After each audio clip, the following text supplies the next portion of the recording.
반갑습니다. 네, 오늘 제가 함께 나누는 말씀이 사도행전 2장 42절에서 47절까지 말씀입니다. 우리 다 같이 한번 읽어보도록 하겠습니다. 네, 사도행전 2장 42절에서 47절까지입니다. 같이 읽겠습니다. 아직 안 찾으셨나요? 네, 다 같이 읽겠습니다. 그들이 사도의 가르침을 받아 서로 교제하고 떡을 떼며 오로지 기도하기를 힘쓰니라. 사람마다 두려워하는데 사도들로 말미암아 기사와 표적이 많이 나타나니 믿는 사람이 다 함께 있어 모든 물건을 서로 통용하고 또 재산과 소유를 팔아 각 사람의 필요를 따라 나눠주며 날마다 마음을 같이하여 성전에 모이기를 힘쓰고 집에서 떡을 떼며 기쁨과 순전한 마음으로 음식을 먹고 하나님을 찬미하며 또 온 백성에게 칭송을 받으니 주께서 구원받는 사람을 날마다 더하게 하시니라. 아멘. 네, 우리 제목을 같이 한번 읽어볼까요? 시작.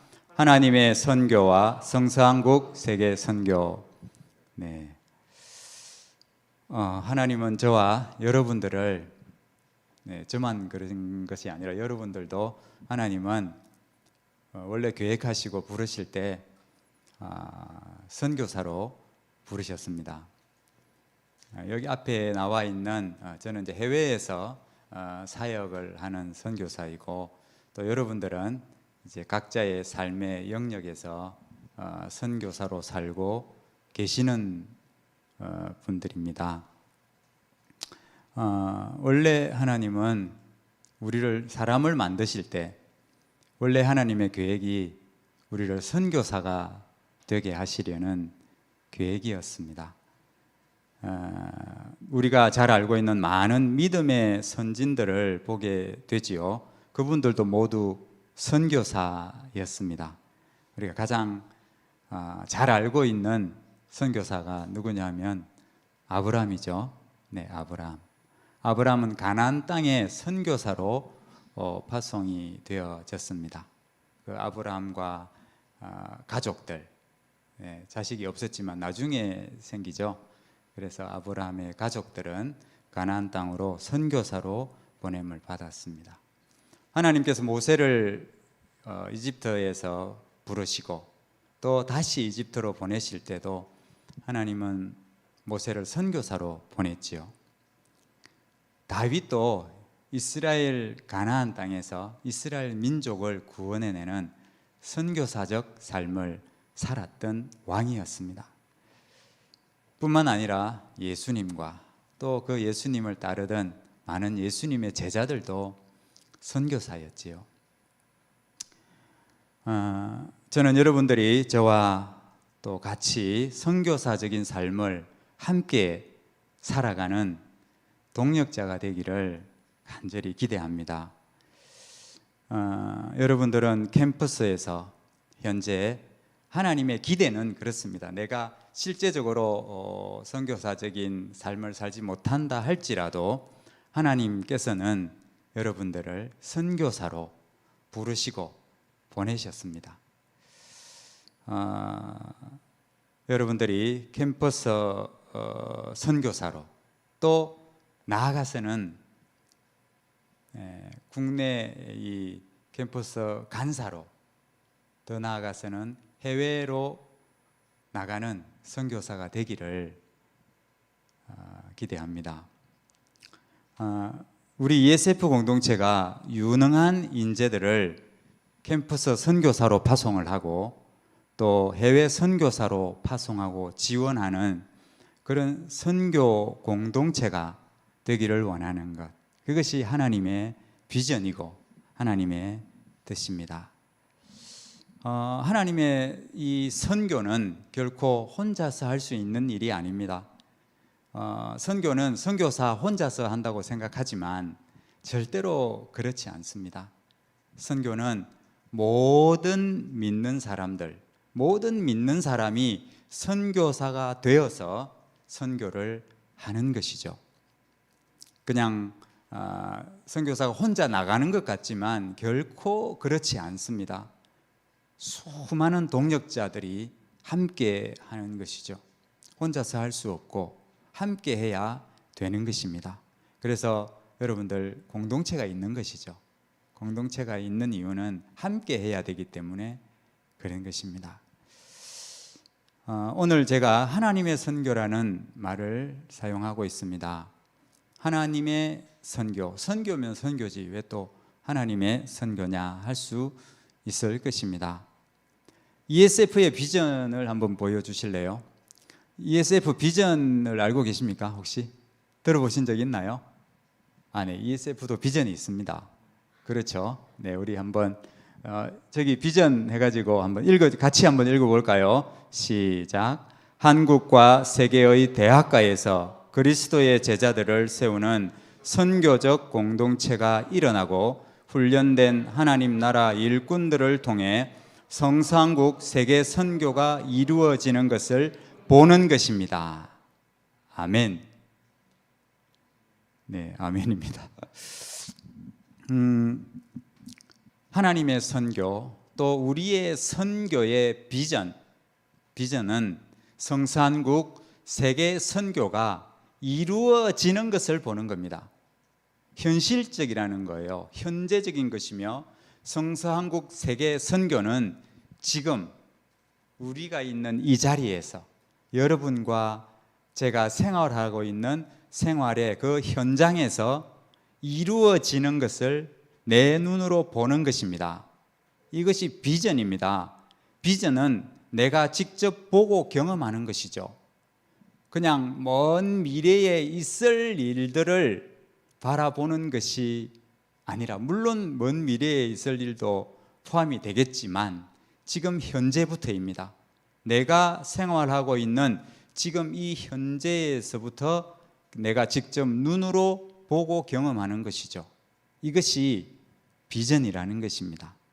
여러분들의 삶의 현장에서, 저의 선교 현장의 삶의 영역에서 하나님의 선교, 즉 성산국 세계 선교가 이루어지는 것을 내 눈으로 보고 내가 그것을 경험하는 것이죠. 이것이 비전이라는 것입니다. 여러분들이 지금 보고 있는 것, 여러분들이 지금 신앙생활 속에서 경험하고 있는 것, 그것들이 다 비전에 해당하는 것이죠. 우리가 꿈꾸는 비전은 우리가 완성되기를 바라는 비전은 지금부터 시작됩니다. 지금 현재부터 시작되어서 완성을 향해 나가게 될 것입니다. 여러분, 성경을 우리가 묵상하고 있습니다. 성경은 제일 처음에 있는 성경의 제1권은 뭐죠? 네, 우리 잘 아는 창세기죠. 그럼 제일 마지막 권은 뭘까요? 네, 계시록입니다. 자, 성경은 총 신구약이 66권으로 이루어져 있지만 실제로는 이 성경은 한 권입니다. 한 권. 그리고 이 성경에서 이야기하는 내용은 시작과 끝에 대해서 이야기를 하고 있습니다. 처음과 마지막에 대한 이야기를 해요.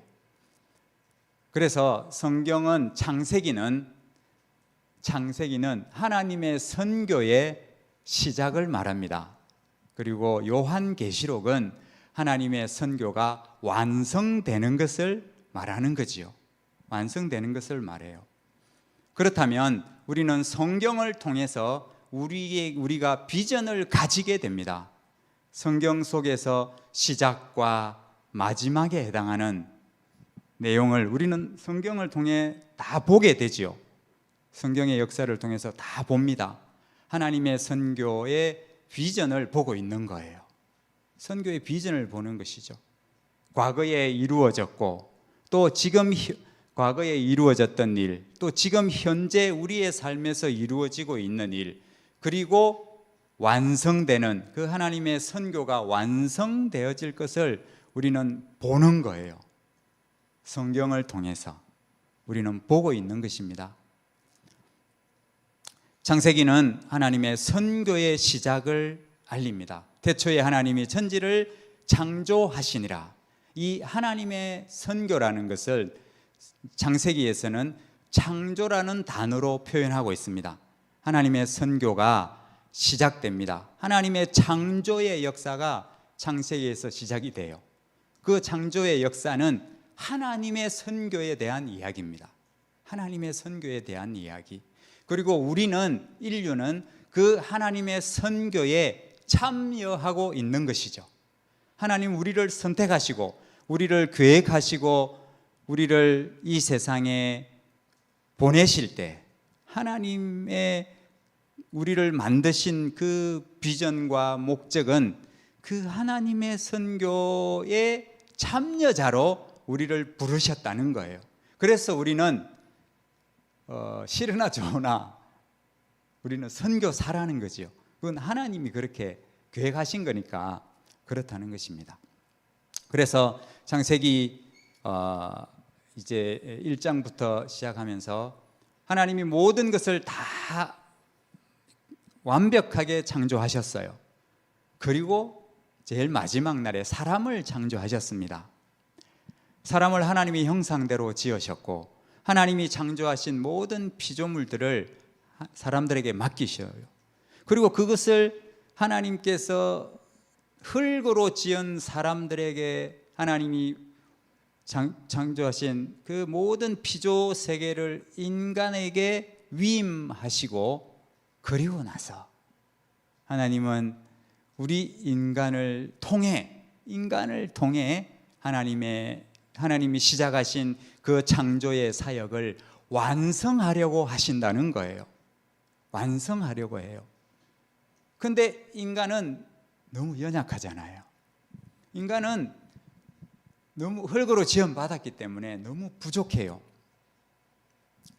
그래서 이제 그 창세기의 역사에서부터 요한계시록의 역사를 쭉 보면은 인간은 하나님으로부터 위임받은 그 선교적 사명을 감당하기는 하지만 이렇게 롤러코스터를 타게 됩니다. 계속해서 이렇게 하나님의 도우심을 통해서 막 한껏 올랐다가 또 인간의 연약함으로 인해서 바닥으로 한없이 내려가요. 그러다가 또 하나님이 은혜를 주시면 또 인간은 다시 독수리가 날개쳐 올라가듯이 하늘로 쫙 올라가지요. 또 어느 순간에 가다가 인간은 또 한계에 부딪히고 다시 좌절과 절망을 경험합니다. 이것이 인류의 역사예요. 지금도 우리는 그것을 반복하고 있는 것입니다. 역사 속에서, 아니 내 한 사람의 인생을 보더라도 그래요. 나 한 사람의 인생도 잘 나가는 때가 있어요. 그러다가 또 그 어느 순간에 가면 그 한계에 부딪혀요. 그 부딪혀서 다시 자기도 모르게 절망의 구렁텅이로 또 내려옵니다. 내려왔다가 다시 또 하나님이 주시는 힘으로, 내가 잘못 느끼지 못할 때도 그래요. 느끼지 못할 때도 하나님이 힘을 주십니다. 그래서 다시 올라가요. 이 역사의 반복, 이것이 바로 하나님의 선교의 완성에 이르는 과정이라는 거예요. 과정. 창세기는 그것을 처음에 이야기합니다. 하나님이 아담을 만드시고 하와를 만드시고 선교사로 파송을 합니다. 그 선교지가 어디였냐 하면 아담과 하와의 선교의 현장은 우리가 잘 아는 것처럼 에덴 동산이었습니다. 에덴 동산. 하나님의 선교사로 파송을 했어요. 그런데 아담은 그 선교사로서 그 하나님의 창조 사역에 마무리를 지을 만한, 아담에게는 그런 능력이 없었다는 거예요. 아담과 우리는 뭐 다른 존재처럼 보이지만 그렇지 않아요. 하나님이 만든 피조물이에요. 똑같이 흙으로 지음받은 피조물이었다는 것이죠. 그 이후로 역사는 그 일을 계속 반복합니다. 하나님이 가죽옷을 지어 입히시고 또 이렇게 구원의 복음을 주시고 이렇게 하시잖아요. 그렇게 해서 이제 이 아담과 하와가 죄의 사함을 받고 이렇게 하나님 앞에 다시 한번 선교적 삶을 살아갈 수 있는 힘을 얻고 다시 그 일을 시작하는 거예요. 그러나 그 일이 쉽지 않잖아요. 그렇다고 해서 바로 이루어지는 것은 아니었습니다. 여러분, 하나님의 선교에 있어서 가장 중요한 부분은 첫째 날일까요? 둘째 날일까요? 셋째 날일까요? 하나님의 선교의 역사, 하나님의 창조 사역의 역사 중에 가장 중요한 역사는 마지막 날에 있었습니다. 마지막 날, 그 여섯째 날에 하나님께서 마지막으로 만든 주인공, 결국 하나님의 선교의 핵심은 인간이라는 거예요. 인간. 이 세상은 배경인 것이고 하나님의 선교의 주 관심은 바로 인간이었습니다. 그래서 우리가 한 영혼을 사랑하고 우리 주님께서 죄인을 위하여, 의인을 위하여가 아니라 죄인을 위하여 십자가에 죽으신 이유는 바로 이 하나님의 선교를 완성하기 위해서, 하나님의 선교인 인간을 완성하기 위해서, 인간을 위해 하나님은 자신의 아들을, 자기의 목숨과 같은 자신의 아들을 희생 제물로 주신 거죠. 나를 위하여.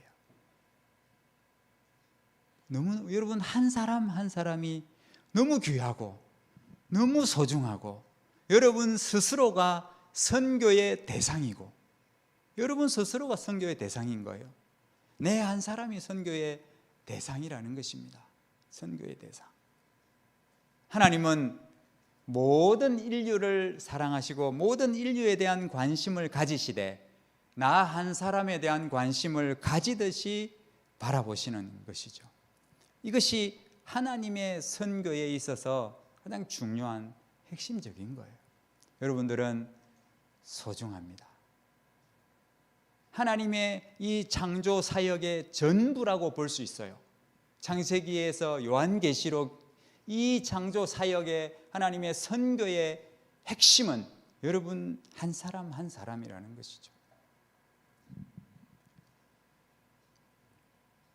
요한계시록 22장에 가면 요한계시록 21장과 22장은 창세기 2장에 있는 그림을 그대로 가져옵니다. 창세기 1장과 특히 2장에 나왔던 그 에덴 동산의 그림을 그대로 가져와요. 그리고는 그걸 다시 한 번 더 묘사를 하는데 아주 아름답게, 아주 행복한 곳으로 그렇게 묘사를 하고 있어요. 그러니까 창세기 2장에서의 에덴보다도 요한계시록 21장과 22장에 나타나는 그 새 하늘과 새 땅인 그 에덴 동산 그 모습은 완전히 달라요. 완전히 다른 거예요. 그곳에서는 주의 종들이, 구원받은 주의 종들이 영원토록 왕노릇하는 것으로 나타나고 있어요. 영원히 왕노릇하는 거예요. 이것은 무엇을 의미하느냐 하면 드디어 하나님께서 창세기 1장에서 계획하셨던 하나님의 선교가 요한계시록 22장, 요한계시록 마지막에 가면 완성이 되는 것으로 나타나요. 완성으로 나타나죠. 아직 미완성이에요. 그렇지만 이미 완성이 되었어요. 어떻게 해요? 요한계시록 22장에서 완성이 되었잖아요. 우리에게는 과거예요. 우리는 요한계시록 22장을 다 보고 있으니까요. 이미 보고 있는 것을 완성한 거예요. 그러나 아직은 그것이 내 것이 되지는 않았어요. 아직 미완성이죠. 실제로는 완성이 되었습니다. 하나님의 선교는 이미 완성이 되었어요. 그런데 지금 시대를 살아가는 저와 여러분들에게는 아직 완성이 되지 않았다는 것이죠. 우리는 지금 하나님의 선교의 시대를 살고 있습니다. 하나님의 창조의 역사의 그 중심에 우리가 와 있고 여러분들 한 사람 한 사람이 거기에 주인공으로 있다는 것이죠. 여러분, 주인공이에요. 여러분들은 충분히 스스로 자부심을 가져도 되는 충분한 자격이 있다는 거예요. 그 자격은 내가 얻은 것이 아니라 하나님께서 은혜로 주신 자격인 것이죠. 그 자격으로 우리가 지금 선교사로 살고 있는 거예요. 제가 선교사로 사역을 하고 있지만 제가 선교사로 사역하는 이유는 제 스스로가 선교사로서의 합당한 자격이 되어서 하는 거 아니에요. 하나님이, 공동체가 선교사의 자격을 부여해서 제가 선교 사역을 하는 거지요. 선교사의 자격이 정해져 있는 자격이 실제로는 따로 없잖아요. 뭐 이렇게 성경에도 선교사의 자격을 정해놓지는 않았습니다. 하나님의 선교는 하나님의 선교의 완성은 창세기 1장 2장과 창세기 요한계시록 21장과 22장을 통해서 하나님의 선교가 무엇인지를 살펴보면 이렇습니다. 모든 사람이, 모든 인류가, 모든 사람이 행복하게 사는, 모든 사람이 영원히 행복하게 사는 세상을 창조하는 것, 그것이 하나님의 선교라는 그 의미라는 것, 하나님의 선교의 의미가 그렇다는 거예요. 여러분들이 행복하게 사는 것, 그것이 하나님의 선교의 목적이라는 것이에요.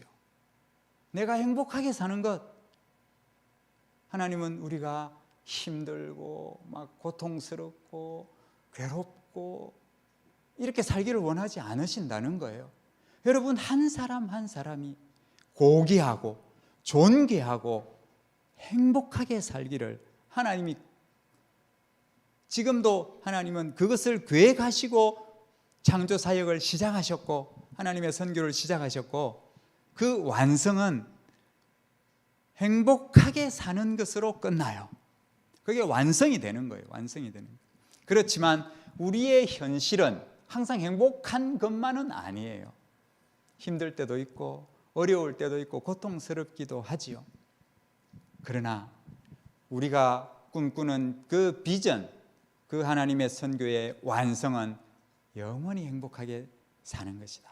이사야서 65장 25절에는 이렇게 기록합니다. 이사야서 60 몇 장까지 있죠? 네, 66장까지 있죠. 그런데 65장이에요. 65장. 이 이사야서 마지막입니다. 이사야 선지자가 기록한 내용인데 65장 25절에 이렇게 기록하죠. 이리와 어린 양이 함께 먹을 것이며 사자가 소처럼 짚을 먹을 것이며 뱀은 흙을 양식으로 삼을 것이니 나의 성산에서는 해함도 없겠고 상함도 없으리라. 여호와께서 말씀하시니라. 하나님의 선교의 그 완성을 바라보고 이사야 선지자를 통해서 이사야 선지자가 예언한 내용이에요. 하나님의 선교가 완성되는 날, 모든 사람이 행복하게 사는, 모든 인류가 행복하게 사는 그 아름다운 세상을 꿈꾸며 이사야 선지자가 그걸 이렇게 표현해 놓았던 거예요. 이리와 어린 양이 함께 먹는, 그것을 상상했던 거예요. 상상할 수 없는, 어떻게 이리와 어린 양이 함께 먹어요. 그렇죠? 이리가 양을 먹죠. 그런데 같이 평화롭게 살아가는, 그 행복하게 살아가는 세상. 여러분 어떠세요? 행복하게 살고 싶으시죠? 행복하게 안 살고 싶은 사람이 누가 있겠어요? 누가 있겠습니까? 그런데 우리의 현실은 어때요? 현실은 어때요? 내 마음하고 다르잖아요. 내 마음의 소망은 난 정말 행복하게 살고 싶어. 이 세상에서 지나가는 사람 붙잡고 한번 물어보세요. 당신 행복하게 살고 싶어요? 안 맞아요. 그걸 질문이라고 하냐고. 당연한 말이잖아요. 저도 여러분들이 행복하게 살기를 정말 간절하게 기대합니다. 우리 가정이, 우리 자녀들이 정말 행복하게 살아가기를 기대하는 것이죠. 여러분, 왜 대학에 왔어요? 왜 힘들고 어려운 거, 하기 싫은 공부, 그렇죠? 여러분 중에 공부하기 좋아하는 사람도 있겠지만 대부분은 공부하는 거 힘들어 하더라고요. 저도 힘들어 했고. 근데 막 이렇게 힘들어 하면서 이 젊은 청춘을 강의실에서 보내고 있잖아요. 왜 그렇게 하는 거예요? 왜 행복하게 살고 싶으니까요. 나는 우리 부모님, 내가 어렸을 때보다, 우리 부모님 세대보다 내가 어렸을 때보다도 더 행복하게 살고 싶어서 학교 다니는 거잖아요. 뭐 여러분 부모님 행복하게 해드리려고 그렇게 공부하고 있나요? 저는 안 그랬어요. 저는 대학 다닐 때 나 정말 행복하게 살고 싶었어요. 정말로 그랬어요. 열심히 공부했습니다. 행복하게 살고 싶어가지고. 어렸을 때 너무 힘들게 살았거든요. 너무 힘들게 살았거든요. 하나님의 선교의 핵심은, 하나님의 선교의 주체는 내가 아니라 예수님이십니다. 하나님은 우리가 행복하게 살기를 원하시지만 우리를 행복하게 살게 해 주시는 분은 예수님이시잖아요. 맞나요? 정말 여러분, 내 인생을 내가 행복하게 살고 싶어서 막 몸부림치고 어떻게든 한번 행복하게 살고 싶어. 어떤 사람들은 사기치고 돈 벌고 돈 많이 벌면 행복해질 수 있을 것 같으니까 막 사기까지 쳐가면서 돈 벌고 막 이렇게 행복하게 살고 싶잖아요. 그래서 그러는 거예요. 마음의 동기는 그래요. 행복하게 살고 싶은 거. 근데 이제 방법과 수단에 내 힘으로 안 되니까요. 내 힘으로 안 되니까 그렇게 하는 것이죠. 하나님의 선교의 핵심의 선교의 주체는 예수 그리스도. 요한복음 1장 1절에서 3절에 예수님이 그러죠. 사도 요한이 예수님을 소개하면서 이렇게 소개를 하잖아요. 태초에 말씀이 계시니라. 이 말씀이 하나님과 함께 계셨으니 이 말씀은 곧 하나님이시니라. 이 말씀이 누구예요? 예수님이시잖아요. 하나님의 선교를 시작할 때도 계셨고 하나님의 선교가 완성되는 날도 요한계시록 22장에 가도 하나님과 어린 양의 보좌가 그 새 예루살렘 중앙에 놓여 있잖아요. 누구십니까? 예수님이잖아요. 하나님의 선교를 완성하시는 분, 시작하시고 완성하시는 주체는 예수 그리스도, 예수님이신 거예요. 예수님이 하시는 겁니다. 요한복음 14장 6절에 그래서 예수님이 이렇게 말씀하시죠. 예수께서 이르시되 내가 곧 길이요 진리요 생명이니 나로 말미암지 않고는 아버지께로 갈 자가 없느니라. 내가 하나님의 선교의 주체라는 것입니다. 내가 한다는 거예요. 하나님의 선교를 내가 완성한다는 거지요. 주님이 다 하셨잖아요. 천지를 창조하셨고 우리를 대신해서 친히 육신을 입고 이 땅에 오시고 십자가의 희생 제물로 내어놓으시고 부활하시고 성령을 선물로 주셨고 우리를 하나님의 선교의 완성의 날에까지 우리를 인도하시는 분, 그분은 예수 그리스도, 예수님인 거죠. 그래서 예수님이 오신 거예요. 예수님이 오신 거예요. 요한복음 19장 30절에 예수께서 이렇게 말씀하십니다. 예수께서 신포도주를 받으신 후에 이르시되 다 이루었다 이렇게 말씀하셨어요. 머리를 숙이고 영원히 떠나 가시니라. 여러분, 다 이루었다고 되어 있어요. 다 이루었다. 물론 그 당시에 이 단어는 상업적인 용어로 사용되는 용어였습니다. 그렇지만 이 단어가 의미하는 것은 예수님이 십자가에 죽으시면서 예수님이 하시는 이 단어의 의미는 다 완성했다는 뜻입니다. 다 완성했다는 거예요. 뭘 완성했다는 거죠? 하나님이 시작하신 창조의 역사, 하나님이 시작하신 하나님의 선교를 완성했다는 거예요. 십자가에서. 예수님의 십자가는 하나님의 선교의 완성을 알려주는 것입니다. 이미 십자가에서 완성합니다. 그 예수님이 십자가에서 완성한 것을 우리는 요한계시록에 가면 보게 돼요. 요한계시록에 가면 보게 됩니다. 그러나 하나님의 선교의 주체는, 완성의 주체는 예수님이시지요. 예수님이시지요.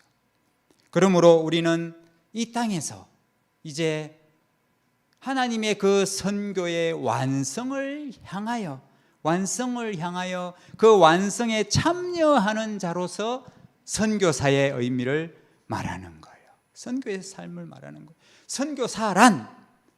선교사란 예수님께서 이루어 놓으신 그 하나님의 선교의 완성에 참여하는 것이다. 내가 참여하는 것이다.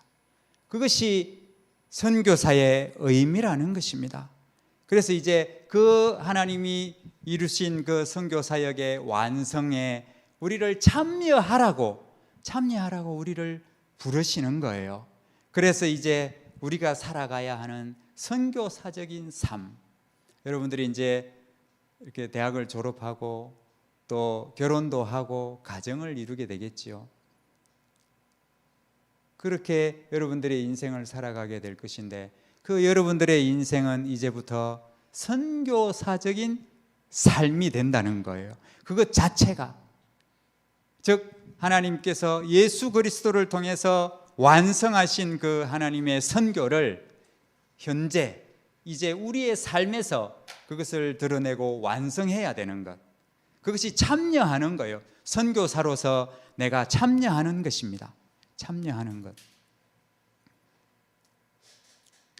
그 하나님의 선교사로서 우리가 어떻게 참여할 것인가 하는 부분들이 오늘 읽었던 본문들에 나와 있어요. 하나님의 선교의 특징이 쫙 오늘 읽었던 2장 42절에서 47절의 내용은 어떻게 그러면 우리가 선교적 삶에 참여하고 동참해 나갈 수 있느냐 하는 것을 보여줍니다. 우리 한 번 더 읽어볼까요? 우리 같이 한번 읽어보도록 하겠습니다. 42절부터 47절까지 한번 더 읽어보죠. 시작. 그들이 사도의 가르침을 받아 서로 교제하고 떡을 떼며 오로지 기도하기를 힘쓰니라. 사람마다 두려워하는데 사도들로 말미암아 기사와 표적이 많이 나타나니 믿는 사람이 다 함께 있어 모든 물건을 서로 통용하고 또 재산과 소유를 팔아 각 사람의 필요를 따라 나누어 주며 날마다 마음을 같이하여 성전에 모이기를 힘쓰고 집에서 떡을 떼며 기쁨과 순전한 마음으로 음식을 먹고 하나님을 찬미하며 또 온 백성에게 칭송을 받으니 주께서 구원받는 사람을 날마다 더하게 하시니라. 아멘. 아멘.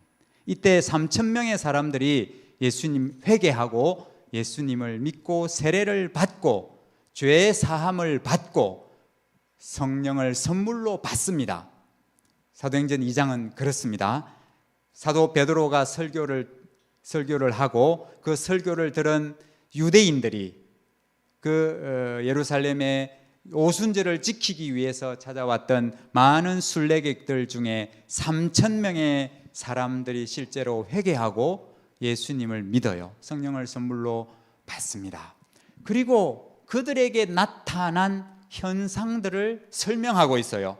이 42절부터 그들이 이제 성령을 받고 나서 죄 사함을 받고 나서 예수 믿고 나서 그들에게 어떤 일들이 일어났는가를 보여줍니다. 다른 말로 하면 하나님의 선교의 완성이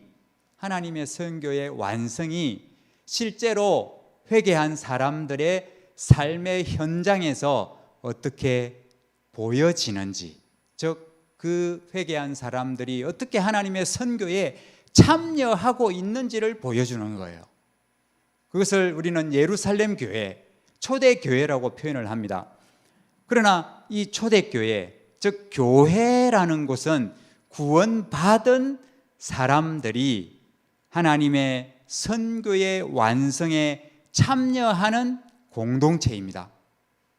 하나님의 선교에 참여하고, 여러분들이 그래서 하나님의 선교에 참여하는 사람들 주인공이라는 거예요. 하나님의 선교의 주체는 예수 그리스도이지만 그 선교의 완성에 참여하는 주인공은 저와 여러분들이라는 거지요. 얼마나 감사한 일이에요. 하나님은 그 하나님의 선교의 완성을 주도하시고 다 준비하셨어요. 모든 프로그램을 다 준비하고 먹을 것 뭐 이렇게 누릴 수 있는 모든 걸 다 준비해 놓고 우리를 초대하셨고 우리는 거기서 그냥 참여하고 누리는 것이죠. 이것이 2장 42절과 47절에 기록된 내용이라는 것입니다. 내용. 그것은 비전이지요. 비전. 우리가 눈으로 보고 경험하는 것입니다. 하나님의 선교의 완성은 그냥 막연하게 저 먼 미래에나 있을 주님이 다시 오셔야 겨우 체험할 그런 것이 아니라 지금 내가 보고 경험할 수 있는 것, 이것이 하나님의 선교의 완성이며 선교사가 하는 일입니다. 선교사는 이 일을 하는 거예요. 사람들을 하나님의 선교의 완성에 참여시키는 일을 하는 거예요. 여러분 참여하세요. 참여하세요. 여러분들이 직접 보고 경험하시기 바랍니다. 약간 약장사 같은 느낌이 들지만 그렇지 않아요. 그렇지 않아요. 아주 행복한 선교 공동체의 모습이 2장 42절에서 47절까지 나타났습니다. 제가 ESF에 와서 물론 예수님을 믿는 것, 저는 군에서 예수님을 영접했어요. 예수님을 믿었죠. 예수님을 만났어요. 예수님을 회개하고 예수님을 믿고 세례받고 죄 사함 받고 성령을 받았어요. 군에서 그랬어요. 군에서 그랬는데 뭐 하나님은 어느 곳에도 다 역사하실 수 있잖아요. 그리고 저는 ESF를 들어왔습니다. 여러분 혹시 늦게 ESF 분 계시나요? 전 이제 ESF 3학년 때 들어왔어요. 3학년 때 들어와가지고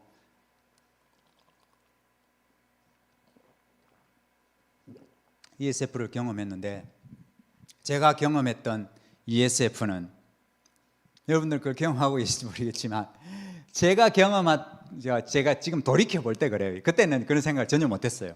근데 제가 지금 돌이켜 볼 때 제가 경험했던 ESF는 하나님의 선교의 완성에 내가 참여하고 있다는 것이었어요. 그때는 못 느꼈어요. 여러분도 못 느끼고 있을지 몰라요. 근데 저는 지금 돌아보니 30년이 이제 지났지요. 30년이 지났는데 30년이 지나서 돌아보니 선교의 현장에 갔어야 겨우 이제 느끼게 되는 거죠. 아, 내가 그 하나님이 시작하신 또 하나님이 완성하신 그 선교 창조 사역의 완성을 내가 ESF에서 경험하기 시작했구나. 내가 예수 믿고 나서 그랬다는 거죠. 오늘 본문이 그 특징을 보여주고요.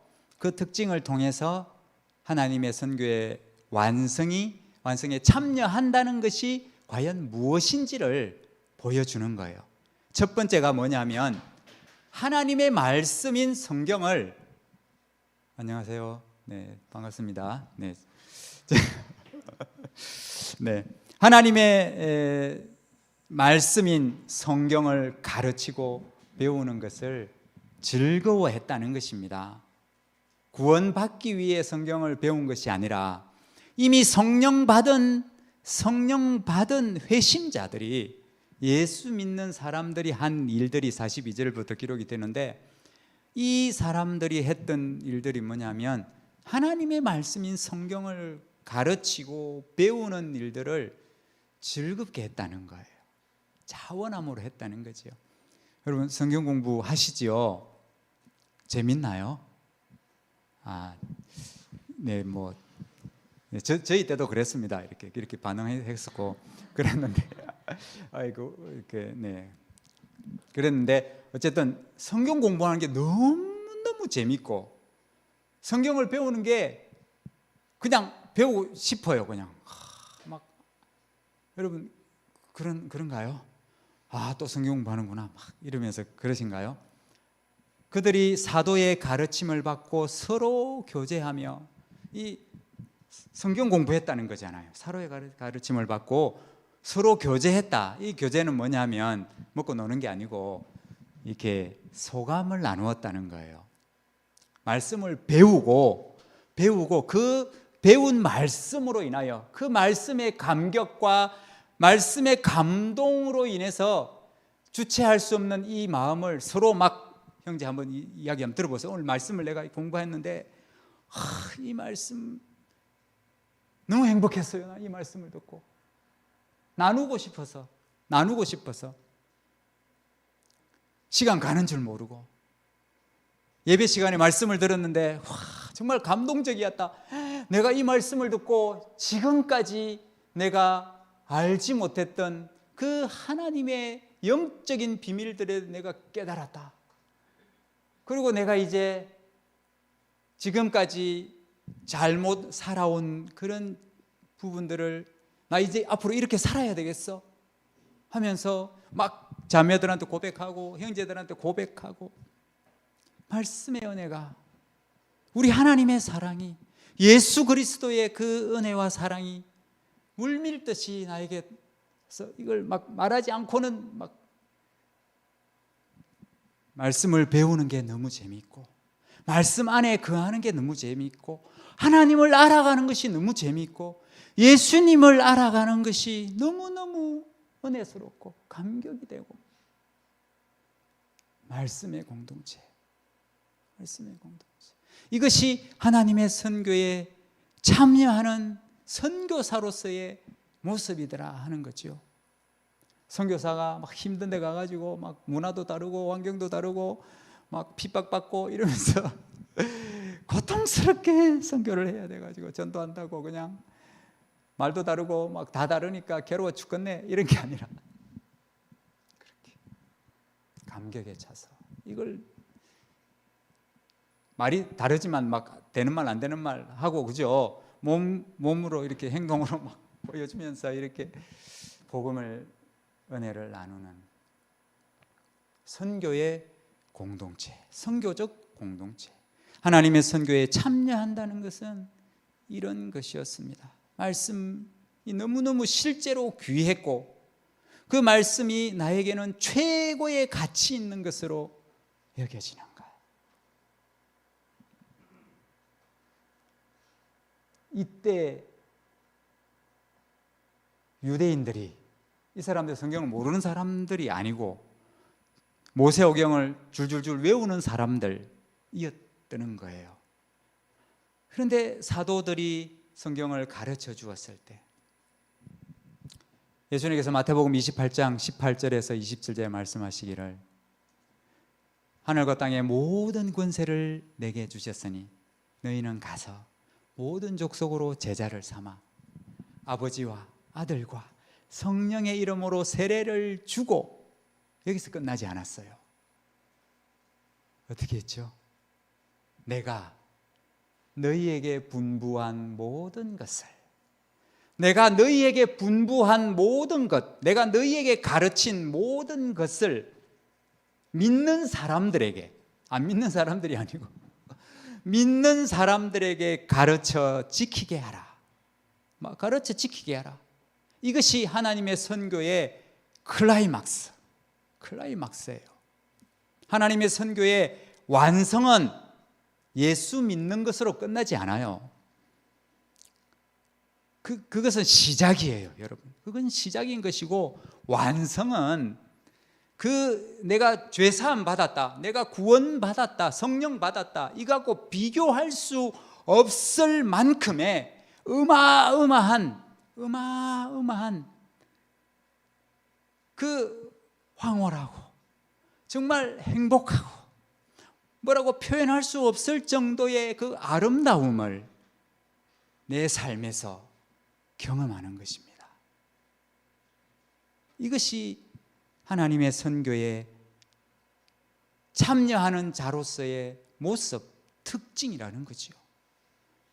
여러분 가지고 있는 성경이, 여러분들이 배우고 함께 공부하는 그 성경이 얼마나 가치 있는 것인지 여러분들이 맛보시기를 바랍니다. 맛보시기를. 여러분 스스로 그걸 맛보고 여러분 가정에서, 여러분 가정이 그렇게 그 하나님의 말씀인 성경으로 인하여 감동으로 가득 차고 모든 힘들고 어려운 모든 그 가정의 모든 어려움을 다 이겨낼 수 있는 힘이 되는, 그것이 하나님의 말씀인 성경에서 나오기를. 요해 공부하는 것, 아침에 큐티 하는 것, 아침에 큐티를 하면서 내 가슴이 뜨거워지고 하나님 말씀으로 인해서 막 내 마음속에서 흘러나오는 소감이 멈출 수 없이 써지고, 무슨 드라마 보는 것 같지요. 그래서 막 나는 잠자면서 아침에 일찍 일어날 거야, 꼭 큐티를 하고 말 거야. 형제님 큐티하러 힘들어가지고 진짜 또 목사님 큐티 오라고 하시네 이러면서 진짜 도살장으로 끌려가는 어린 양처럼 그렇게 큐티에 참여하는 것이 아니라, 목사님 오늘 큐티 안 하세요? 막 전화하고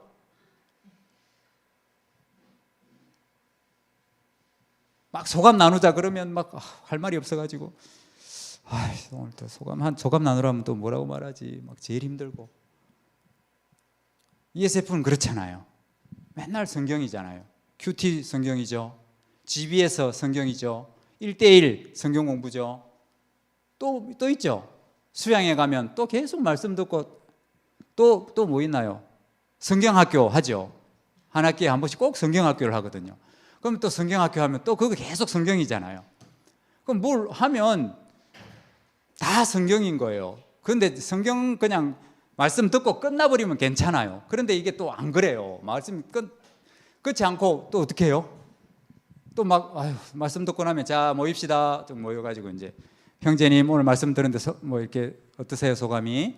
또 뭐 자매님 또 소감이 어떠세요? 지난주에 했던 말 또 하고 또 별로 내용이 없는데 이거 어떻게 하지? 그러면서 힘들어하는 시간. 여러분 그럴 수 있어요. 그리고 그게 당연한 거예요. 그렇지요. 저라고 안 그랬겠어요. 할 말이 없었어요. 처음에 이 말했다가 그 다음에 했다가 이제 한 5번, 6번 정도 이제 모임에 참석하고 소감 이야기하라고 하면 이제 다 떨어졌어요. 할 이야기가 없는 거예요. 그럼 그때가 제일 힘들고 그랬어요. 그래서 막 이제 쥐어 짜내죠. 이제 그때부터 막 하고 또 막 이렇게 어떻게든 한번 소감을 이야기해 보려고 이렇게 하고 그랬어요. 저희들 같은 경우는 막 이제 예배 시간에 막 잠이 막 와요. 그러면 이제 어떻게 하냐면 막 이렇게 노트를 꺼내놓고 막 적었어요. 말씀을 막 적었어요. 왜냐면 잊어먹으니까. 여러분들 기억력이 좋아가지고 다 기억하잖아요. 근데 제 때는 막 이렇게 머리가 나빠가지고 금방 잊어먹었어요. 그래가지고 소감 때 뭔가를 이야기해야 되는데 기억이 하나도 안 나는 거예요. 예배 마치고 나면 말씀 들을 때는 뭔가 들었던 거 같고 좋았던 거 같고 막 그런데 이제 딱 끝나고 나면 아무것도 없는 거죠. 그러니까 이제 어쩔 수 없이 막 적는 거예요. 열심히 적어요. 적어가지고 소감 이야기할 때 그 중에 내가 그래도 은혜 받았던 거 한 줄씩 이야기하고 막 그렇게 훈련을 받았었습니다. 그래서 큐티하면 큐티 소감 쓰기, 요해하면 요해 소감 쓰기, 집에서 하면 그룹 성경 공부하면 그때 소감 쓰기, 예배 드리면 예배 소감 쓰기, 수양에 가면 수양에 소감 쓰기, 또 뭐죠? 네, 성경학교 하면 성경학교 소감 쓰기, 뭐 MT 가면 또 MT 갔을 때 소감 쓰기, 뭐 이런 게 하잖아요. 그죠? 줄기차게 막 소감 쓰고 말씀 듣고 소감 쓰고 말씀 듣고 소감 쓰고 너무너무 행복한 거예요. 그때는 몰랐어요. 그때는 몰랐어요. 그때는 몰랐어요. 근데 알고 보니, 여러분 그런 거 있잖아요. 알고 보니 그것이 제 인생에 있어서 가장 귀하고 가장 소중한 거였다는 거예요. 여러분들이 지금 참여하고 있는 참여하는 이것은 그 어떤 사람도 경험해 볼 수 없는 거예요. 그 가치를 여러분들이 잘 모르지만 그것이 하나님의 선교의 완성에 우리가 그 완성하신 것을 예수님의 십자가에서 완성하신 그 하나님의 선교에 우리가 참여하고 있는 그 귀한 보배라는 사실이죠. 여러분 정말 말씀 공부 열심히 하시고 여러분 인생에 지금과 같이 하나님의 말씀인 성경을 배우고 가르치고 소감 쓰면서 나누고 이렇게 할 시간이 이 시간 말고는 여러분 없어요. ESF가 아니면 누릴 수 없는 거예요. 여러분 1대1하고 소감 쓰시나요? 1대1하고 그냥 밥 먹고 나면 그냥 잊어버리듯이 그러지 마시고 소감 적어보세요.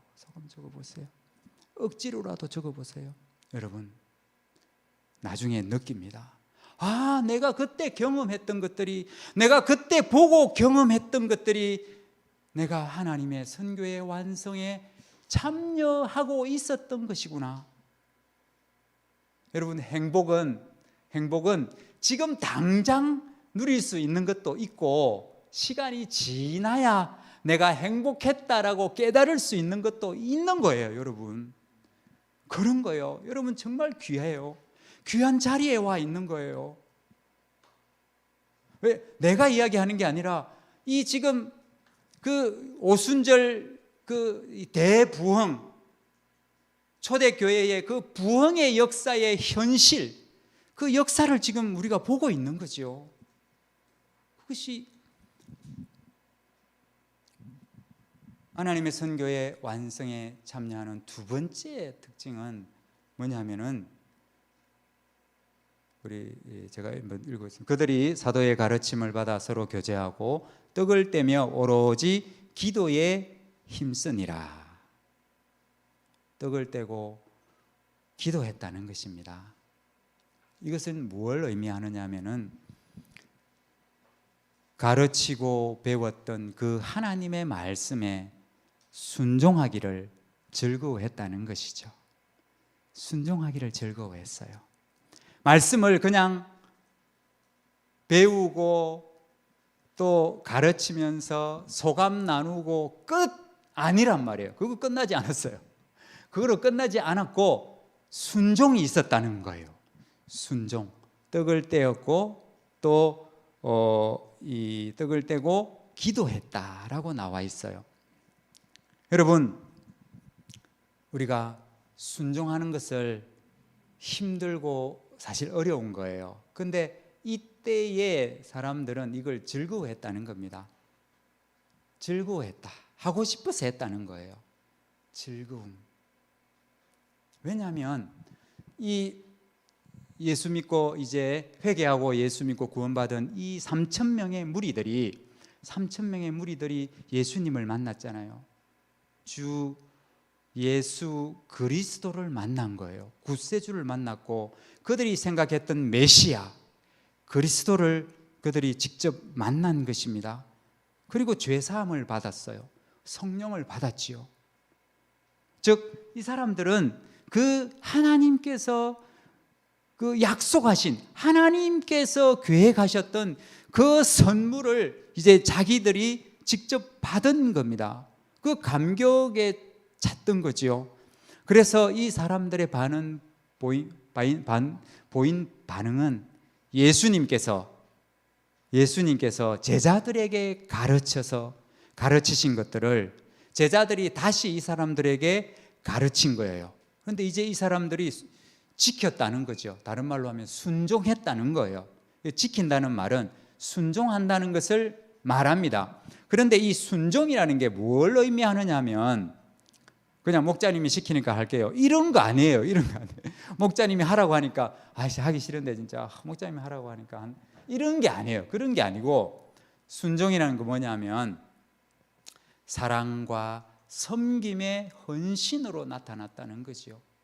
예수님께서 제자들에게 가르치신 본질이 뭐냐면 하나님을 사랑하는 것이었고, 예수님의 설교의 핵심은, 예수님의 가르치심의 그 핵심은 하나님을 사랑하는 것, 그리고 그와 같이 내 이웃을 내 몸처럼 사랑하는 것이었습니다.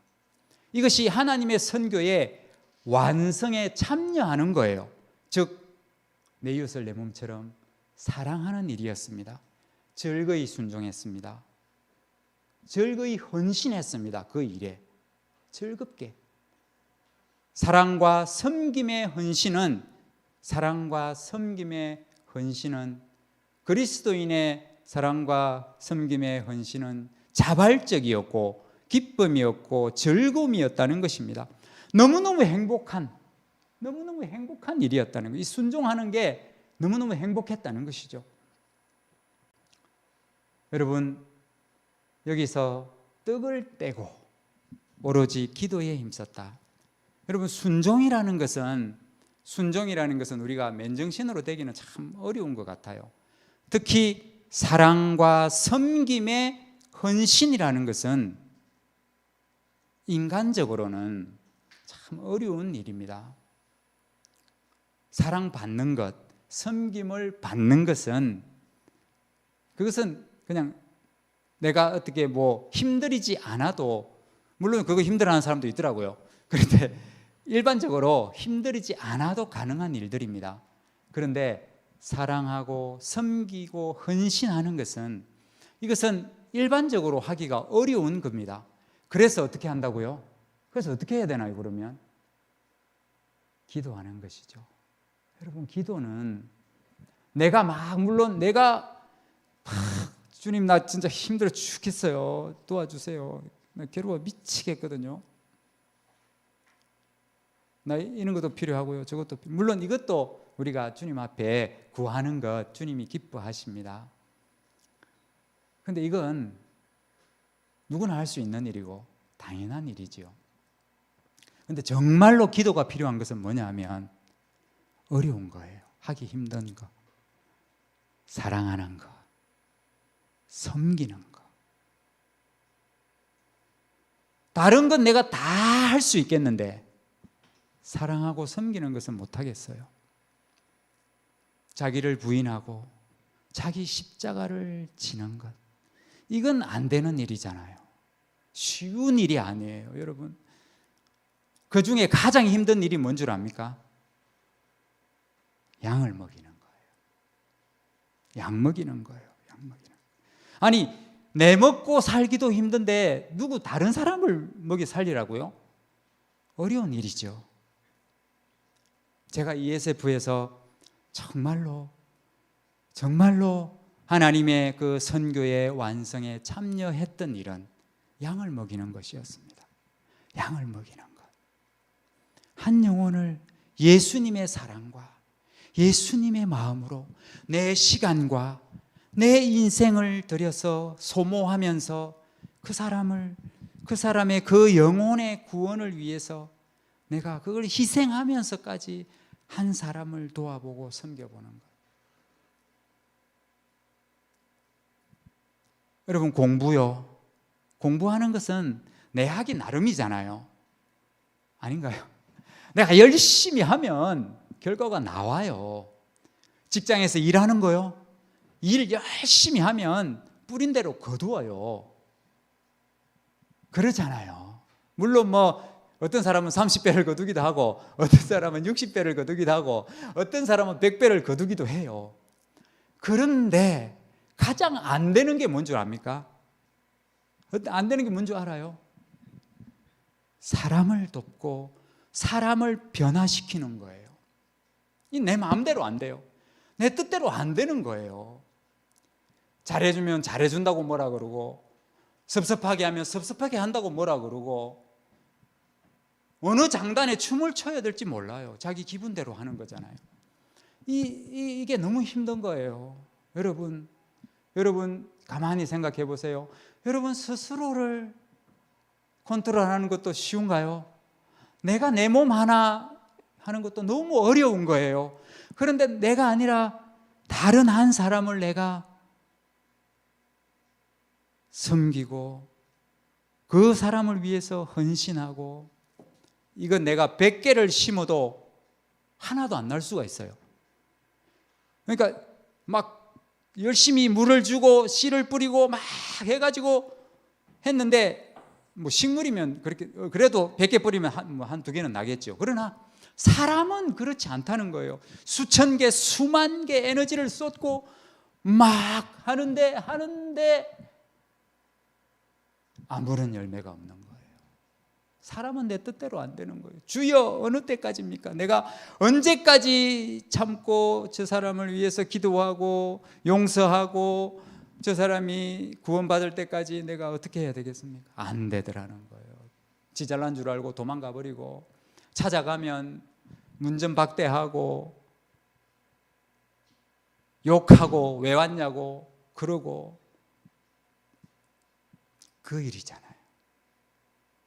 전도하는 것도 힘든데 양을 돕는 일은 너무 어려운 거예요. 예수님은 우리를 위해서 그렇습니다. 십자가에 죽으셨습니다. 하나님의 선교의 완성에 참여하는 일은 즐겁게 헌신하는 것, 한 영혼을 즐겁게 자원하는 마음으로 섬기고 돕는 것. 선교사가 하는 일은 그 일입니다. 그래서 선교를 10년, 20년 해도 열매가 없을 수도 있다는 거예요. 없을 수도 있습니다. 실패한 거 아닙니다, 여러분. 여러분들이 하는 거 정말 잘하는 겁니다. 마지막 한 가지는 생략하도록 하겠습니다. 결론적으로 말씀을 드립니다.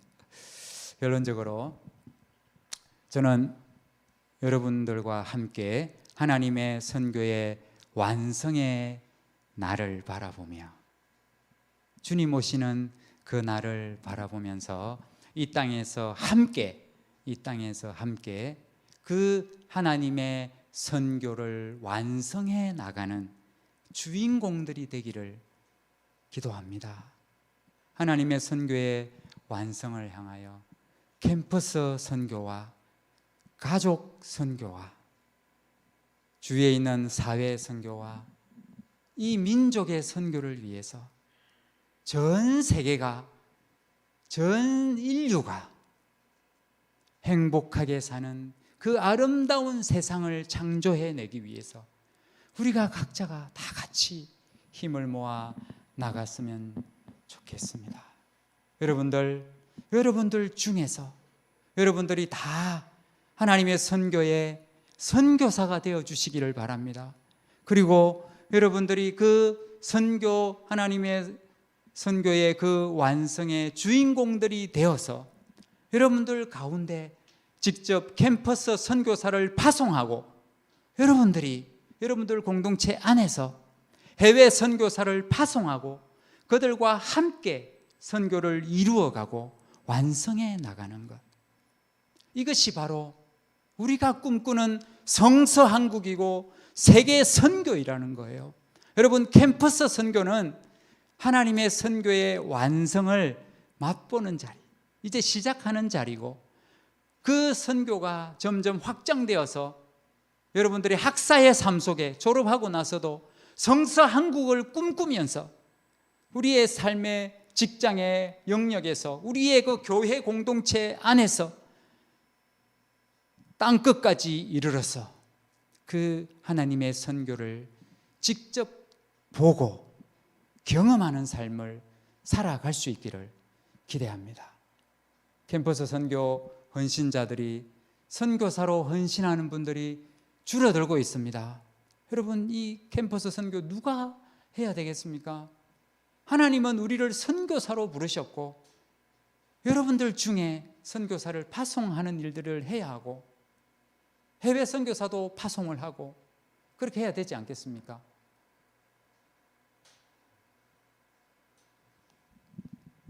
선교사들이 줄어들어가고 있고 선교 헌신자들이 나오지 않고 있습니다.